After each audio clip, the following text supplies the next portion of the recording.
ఈరోజు మన రెసిపీ వచ్చేసి సంక్రాంతి స్పెషల్ బూందీ అచ్చు ఎలా చేసుకోవాలో చూద్దాం. ముందుగా దీనికోసం నేను ఇక్కడ 3 తవ్వల శనగపిండిని తీసుకుంటున్నాను.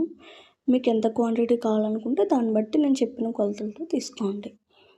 ఇక్కడ 3 తవ్వల శనగపిండి తీసుకుని ఇందులో సాల్ట్ కానీ ఇంకా ఎలాంటివి ఏమి యాడ్ చేయకుండా చాలా లూజ్ కన్సిస్టెన్సీ వచ్చేంత వరకు కూడా పిండిని కలుపుకొని ఆయిల్ హీట్ అయిన తర్వాత ఇలాంటి జాలీలు ఉంటాయి కదండి, అందులోకి 1 కప్పు వరకు మనం కలిపి పెట్టుకున్న పిండిని వేసుకుని ఇలా ట్యాప్ చేస్తూ ఉండాలి.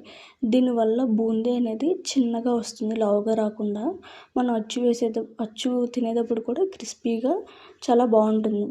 ఇవి లైట్ గోల్డెన్ కలర్ వస్తే సరిపోతుంది, మరీ ఎక్కువ వేగవసరం లేదు. బూందీకి కదా, ఇలా కలర్ అనేది ఇలా చేంజ్ అయిన వెంటనే వీటిని తీసుకుని పక్కన స్ట్రైనర్లు తీసుకోవడమే. బెల్లం పాకం కోసం దీనికి ఏం చేయాలంటే, ఇక్కడ నేను ఒకేసారి చేయడం వల్ల అంత క్వాంటిటీ ఒకళ్ళే చేయలేరు కదా. 3 తవ్వల బూందీని తీసుకుంటున్నా. 3 తవ్వల బూందీకి 1/2 కేజీ బెల్లం. నేను ఇప్పుడు ఒక గ్లాస్ చూపించాను కదా, ఆ గ్లాస్ పంచదార వేసుకుని కరిగించుకోవాలి. బెల్లం కన్సిస్టెన్సీ ఎలా ఉండాలంటే కొంచెం అరిసెలు పాకంలా రావాలి. వాటర్లో వేస్తే టప్మని సౌండ్ రావాలి. విరిస్తే కనుక అప్పడం ఎలా విరుగుతుందో అలా విరగాలి, అలాగే సౌండ్ రావాలి. అప్పుడు మన పాకం అనేది రెడీ అయినట్టు. ఇప్పుడు బూందీ అంతా పాకంలో వేసేసి బాగా మిక్స్ చేయాలి.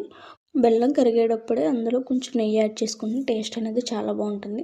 అలాగే బూందీలో కొంచెం ఇలాచీ పౌడర్ యాడ్ చేసుకోండి. ముందుగానే మనం ఎక్కడైతే అచ్చుని వేయాలనుకుంటున్నామో ఆ ప్లేట్లకి నెయ్యి రాసి పక్కన పెట్టుకోండి. అప్పుడు మనం తీసుకునేటప్పుడు ఈజీగా వచ్చేస్తాయి.